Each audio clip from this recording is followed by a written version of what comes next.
Assalamualaikum warahmatullahi wabarakatuh. Alhamdulillahilladzi arsala rasulahu bil huda wa dinil haqq liyuzhira 'ala dini kulli wa kafa billahi syahida. Asyhadu an la ilaha illallah wahdahu la syarika lah wa asyhadu anna Muhammadan 'abduhu wa rasuluhu, amma ba'd. Fa ya ibadallah, husni nafsi wa iyyakum bittaqwallah, fa inna khairaz zadi taqwa. Wa qala Allah ta'ala fil Qur'anil Karim, a'udzu billahi minasyaitonir rajim. Syahrul Ramadan alladzi unzila fihi al-Qur'an hudan linnas wa bayyinatin minal huda wal furqan ila akhir ayat. Shadaqallahul azim.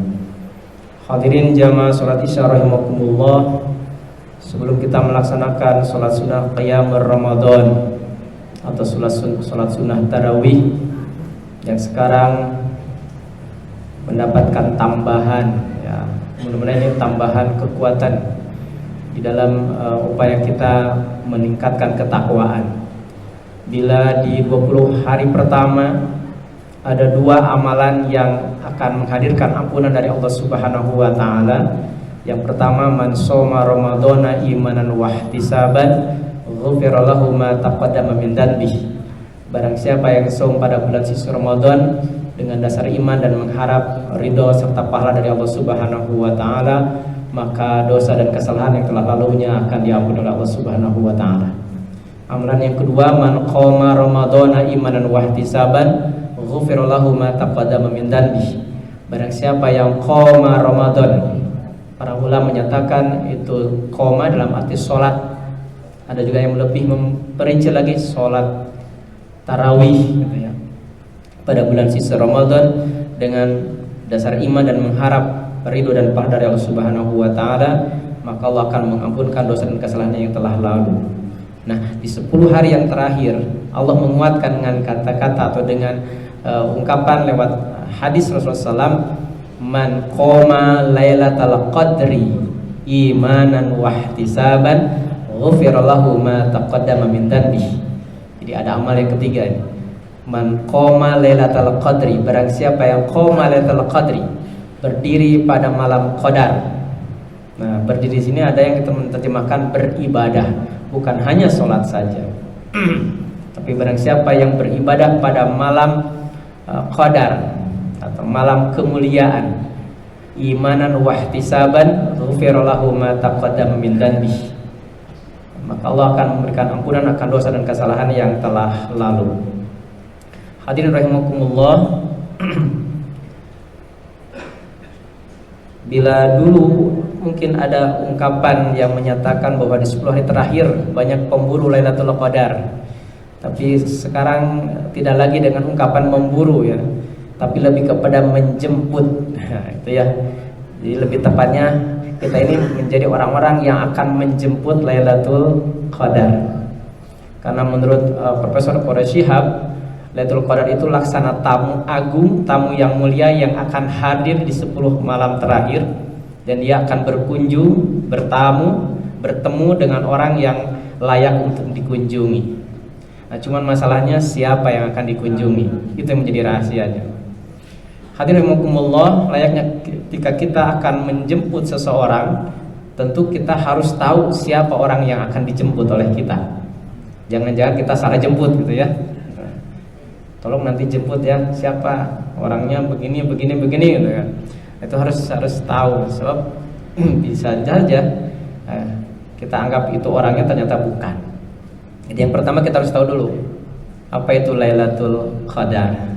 Lailatul malam qadar itu mulia, ada juga ketetapan, ada juga peraturan. Menurut para ulama, Lailatul Qadar itu ada 2 pengertiannya. Yang pertama, Lailatul Qadar berkenaan dengan turunnya Al-Qur'an, merujuk kepada Quran surat Al-Qadar. A'udzubillahi minasyaitonir rajim. Bismillahirrahmanirrahim. Inna anzalnahu fi lailatul qadar.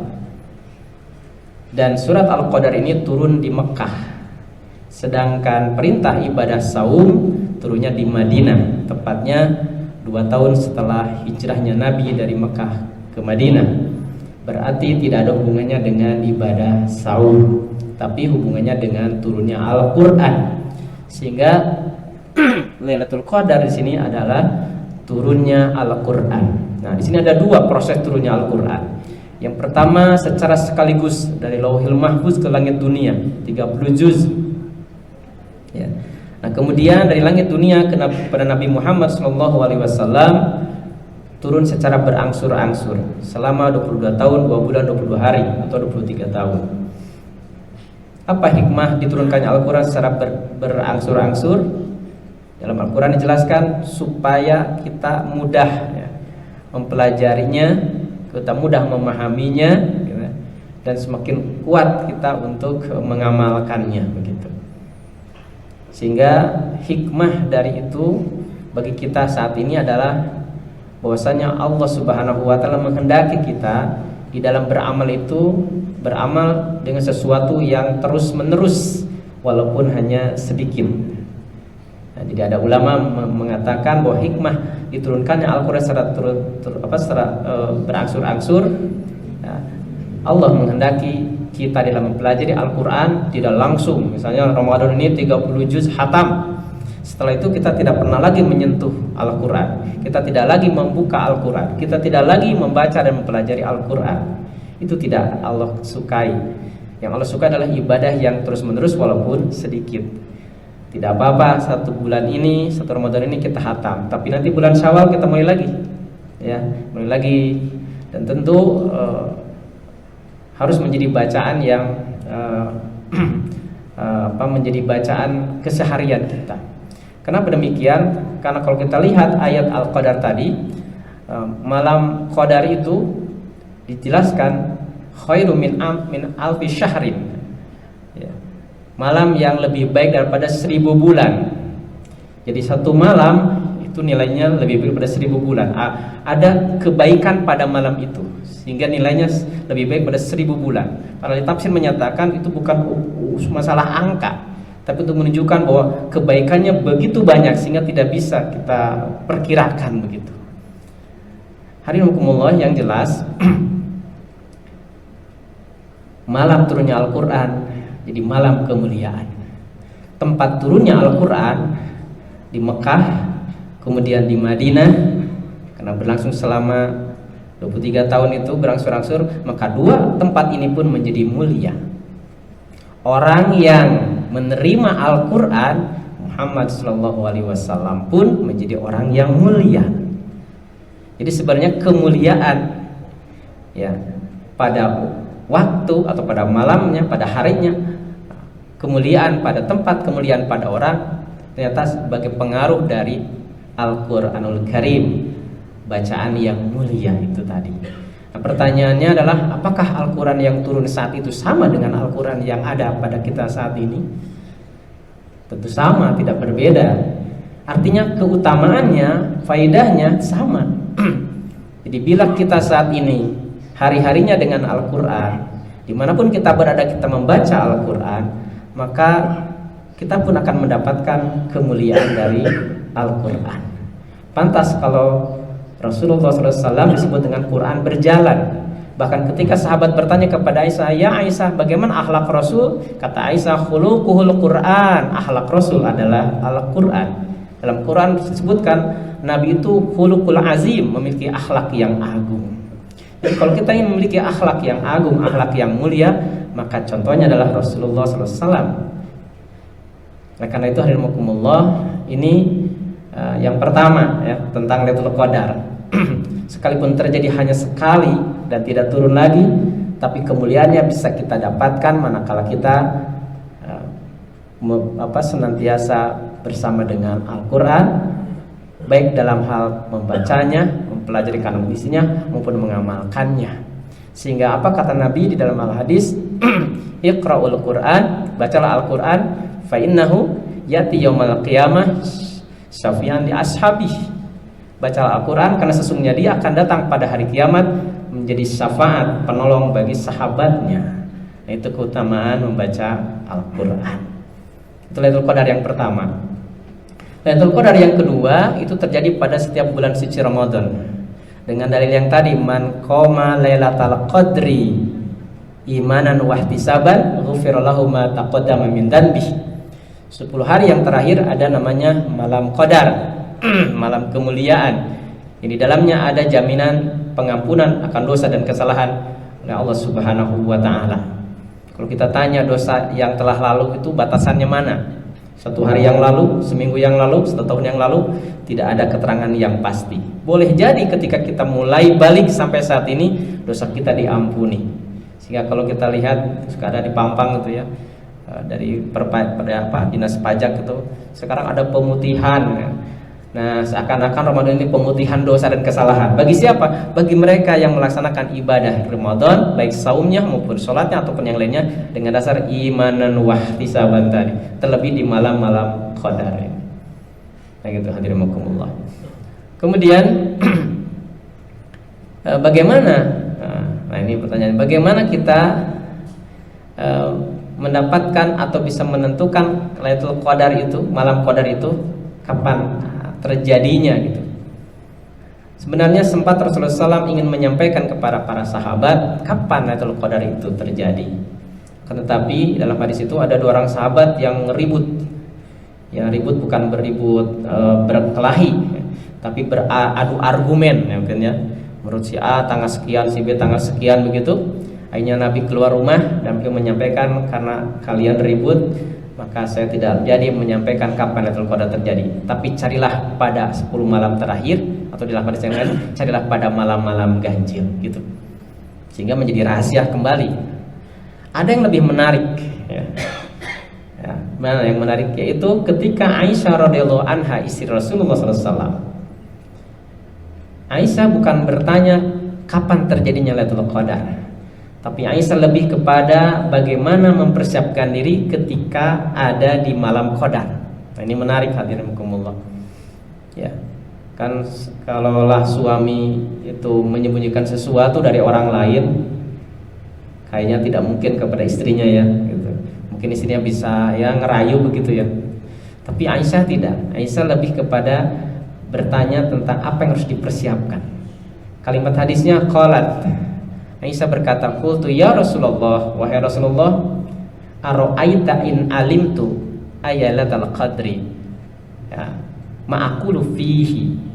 Wahai Rasulullah, bagaimana pendapatmu jika aku mengetahui itu malam qadar? Apa yang harus aku katakan? Apa yang harus aku ucapkan? Apa kata Nabi? Quli Allahumma innaka afuwun tuhibbul afwa fa'fu anni. Kita tahunya doanya saja ya, Allahumma innaka afuwun tuhibbul afwa fa'fu anni, tapi tidak tahu redaksi sebelumnya. Redaksi sebelumnya adalah Aisyah bertanya, wahai Rasulullah, bagaimana pendapatmu jika aku mengetahui malam itu malam qadar? Apa yang harus aku ucapkan? Artinya lebih kepada mempersiapkan diri. Hadirin rahimakumullah, seperti tadi saya sampaikan di awal, Lailatul Qadar itu seperti tamu yang akan datang, tamu yang agung akan datang, dan dia tidak tahu dan tidak memberitahu kapan pasti datangnya. Pertanyaannya, apakah kita mencari tahu kapan datangnya, atau kita mempersiapkan diri sehingga kapanpun dia datang kita sudah siap? Nah, kita kan pertanyaan begitu. Lebih baik kita mempersiapkan diri, kapanpun dia datang kita sudah siap. Nah, kan gitu. Tapi para ulama menyatakan doa itu tidak mutlak, artinya boleh berdoa dengan yang lainnya begitu. Tapi itulah doa yang diajarkan oleh Rasulullah SAW kepada Aisyah radhiyallahu anha. Itu rahimakumullah. Jadi Lailatul Qadar ada 2, satu turunnya Quran, 2 di malam 10 malam terakhir bulan Ramadan. Dan Aisyah lebih kepada mempersiapkan diri. Nah, doa ini harus dipelajari hadirin. Doanya Allahumma innaka afuwun tuhibbul afwa fa'fu anni. Allahumma ya Allah, innaka sungguh engkau afuwun, engkau pemaaf, tuhibbul afwa, engkau suka pemaafan, fa'fu anni, maka maafkanlah aku. Jadi kita diajari oleh Allah lewat Rasulnya, kemudian lewat Aisyah, hendaklah di 10 hari terakhir kita memohon ampunan kepada Allah Subhanahu wa taala. Mohon maaf gitu ya. Nah, akankah kita dimaafkan oleh Allah? Pertanyaan kan begitu. Dalam ayat yang lain disebutkan, siapapun yang tidak memaafkan kesalahan saudaranya, maka Allah mengatakan, tidakkah ia ingin dimaafkan kesalahannya olehku gitu. Artinya orang yang hendak dimaafkan kesalahannya oleh Allah, hendaklah dia menjadi orang pemaaf. Kalau kita buka Quran surat Ali Imran, Surat ketiga ayat 133 134 nanti temukan ayat yang diawali dengan wasari'u ila magfiratin mir rabbikum wa jannatin arduhas samawati wal ardu uiddat lil muttaqin. Jadi surga disediakan bagi orang yang bertakwa. Kemudian dirinci siapa orang bertakwa itu? Alladzina ya, orang-orang yang berinfak ya. Berinfak baik dalam keadaan lapang maupun dalam keadaan sempit, dalam keadaan sempit. Kemudian wal kaziminal ghaiz, orang yang mampu mengendalikan kemarahannya. Kemudian wal afina 'anin nas. Nah, kata-kata orang-orang yang memaafkan kesalahan orang lain. Jadi pemaaf itu salah satu ciri orang yang bertakwa. Nah, hadirin rahimakumullah, kalau kita kembali kepada tujuan dari ibadah saum di surat Al-Baqarah ayat 183, ya ayyuhalladzina amanu kutiba alaikumusiyam kama kutiba alal ladzina min qablikum la'allakum tattaqun, ujungnya menjadi orang yang bertakwa.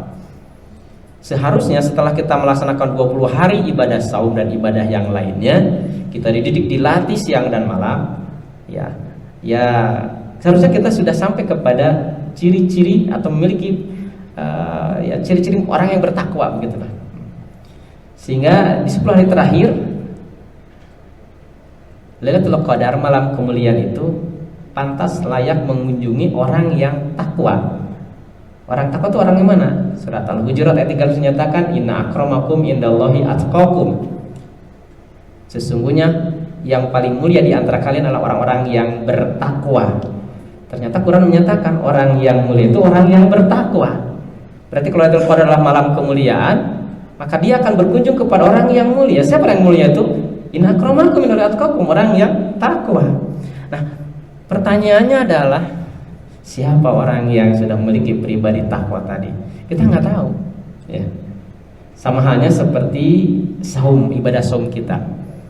Jadi kalau ibadah sholat, ibadah zakat, kita bisa memastikan dia sholat, dia zakat, karena ada gerakan, ada aktivitas yang bisa menandai dia itu habis wudhu, habis sholat, itu habis zakat, gitu, habis haji, habis umroh.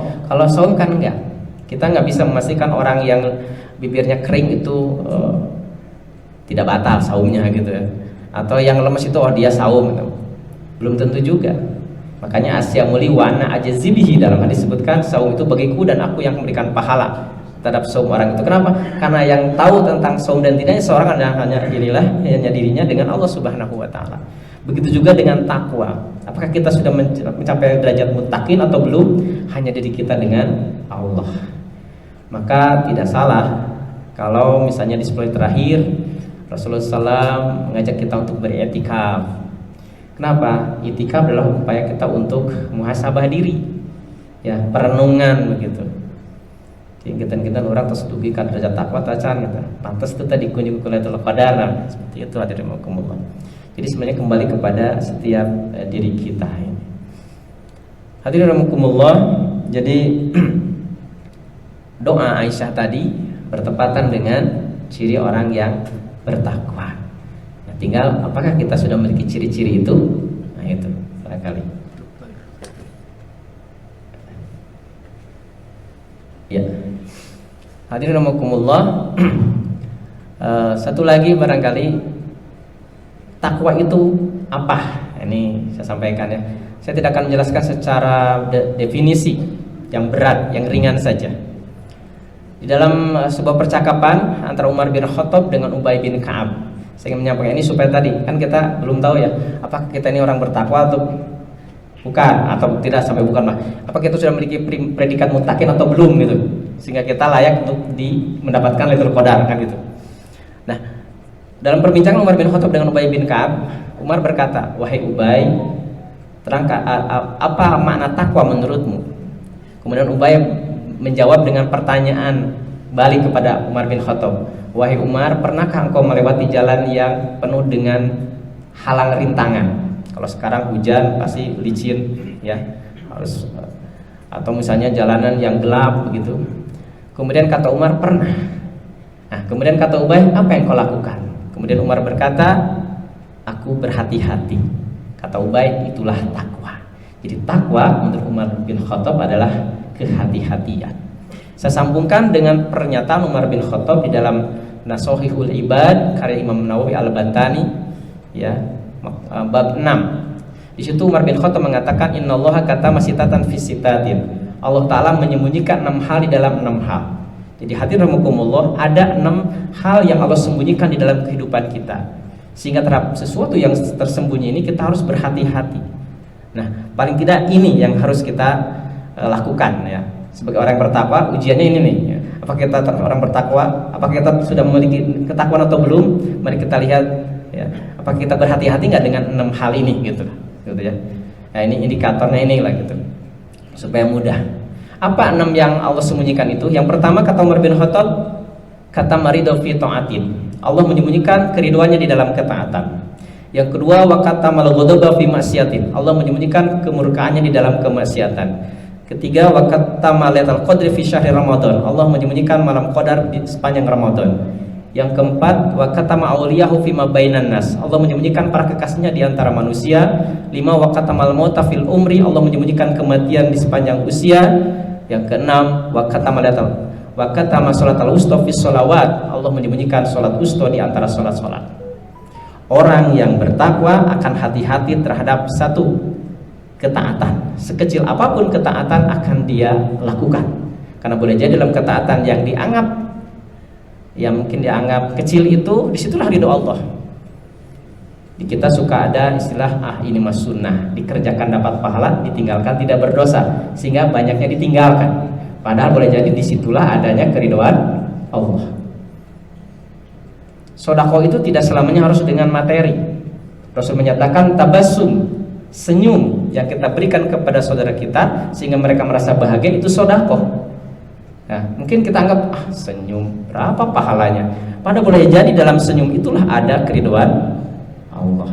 Nah, itu jangan menyepelekan. Orang bertakwa tidak akan menyepelekan kebaikan sekecil apapun. Dan sebaliknya, orang yang bertakwa akan berhati-hati terhadap kemaksiatan. Sekecil apapun kemaksiatan akan dihindarkannya. Kalaupun terlanjur berbuat dosa dan kesalahan, segera bertobat. Kata Nabi, khairun nas, sebaik-baik manusia adalah ketika berbuat salah segera bertobat dan memperbaiki diri. Yang ketiga, orang yang bertakwa akan berhati-hati dengan malam qadar, karena Allah sembunyikan di bulan Ramadan. Dia tidak hanya 10 terakhir, tapi dari 10 hari pertama sampai terakhir terus. Tidak hanya malam ganjil, malam genap pun terus dilakukan. Karena tadi Allah menyukai ibadah yang dawam, yang terus menerus sekalipun sedikit. Kemudian orang yang bertakwa akan berhati-hati dengan sikapnya terhadap hamba Allah yang lain. Sebab Allah menyembunyikan para kekasihnya di antara manusia. Maka orang yang bertakwa akan memuliakan siapapun yang ada di sekitarnya, terlebih orang yang berjasa dalam kehidupan kita, orang tua kita, pasangan hidup kita, anak kita, tetangga kanan kiri kita. Jadi orang yang bertakwa akan senantiasa memperlakukan siapapun hamba Allah di sekitarnya dengan sikap yang terbaik. Kan boleh jadi dialah kekasih Allah. Kemudian orang yang bertakwa akan berhati-hati ya dengan perilakunya tadi, akan melakukan ketaatan sekecil apapun, menghindarkan dosa sekecil apapun ya, kemudian akan terus menerus dalam ketaatan, memperlakukan siapapun dengan cara yang baik. Kenapa? Karena tidak tahu kematian kapan akan menjemput dirinya ya. Adakah orang yang mati kemudian dia mandi sendiri, pakai kain kafan sendiri, jalan ke kuburan sendiri? Nggak ada, pasti butuh orang lain. Maka orang bertakwa berhati-hati ya, memperlakukan siapapun dia ada di sekitar dirinya, karena dia yakin dia akan wafat pada akhirnya dan dia butuh orang lain gitu ya. Terakhir, orang bertakwa orang yang tidak akan menyanyiakan ibadah, terutama sholatnya. Dia akan kerjakan sholat dengan penuh kehusuan ya, karena wusto itu artinya istimewa. Sekalipun dalam hadis disebutkan adanya sholat asar, sholat subuh, tapi para ulama menyatakan sholat wusto adalah sholat yang tentu istimewa menurut Allah Subhanahu wa Ta'ala, tentu saja sholat yang khusyuk ya.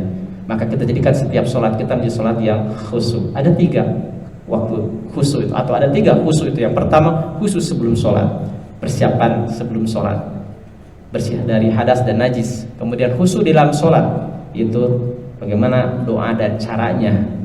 Lebih baik tentu saja memahami kandungan bacaan yang kita baca dalam sholat, supaya kita lebih memaknai sholat kita. Yang ketiga, tidak kalah penting, ini yang menjadikan dalam Al-Quran an sholatihim sahun, itu orang-orang yang lalai dari tujuan sholatnya. Inna sholata tanha 'anil fahsya'i wal munkar. Orangnya sholat tepat waktu, tahu gerakan dan bacaan, tapi dia lalai dari tujuan sholat. Harusnya sholat mencegah dirinya dari perbuatan keji dan munkar. Harusnya sholat mencegah dirinya dari perbuatan dosa. Nah, bukankah setelah selesai sholat kita mengucapkan salam ke sebelah kanan dan kiri kita? Dan itu adalah janji kita kepada Allah. Ya Allah, setelah Engkau aku agungkan, aku muliakan, maka akan aku selamatkan saudaraku di sebelah kanan dan kiriku. Tidak sedikit orang yang sholat tapi dia menyakiti orang di sebelah kanan dan kirinya, maka itulah kategori orang yang sahun. Dalam surat Al-Maun disebutkan, orang yang sholat tapi menghardik anak yatim, tapi tidak peduli dengan orang miskin, tidak mau membantu sesamanya, disebut dengan yukadzibu biddin, pendusta agama. Yang meninggalkan sholat, yang merobohkan agama. Yang sholat tapi tidak peduli dengan sesamanya, termasuk yang mendustakan agama. Orang yang bertakwa adalah orang yang berhati-hati dengan itu semua. Itu saja. Mohon maaf bila kata yang tidak berkenan. Aku qouli hadza wa astaghfirullaha li wa lakum. Wassalamualaikum warahmatullahi wabarakatuh.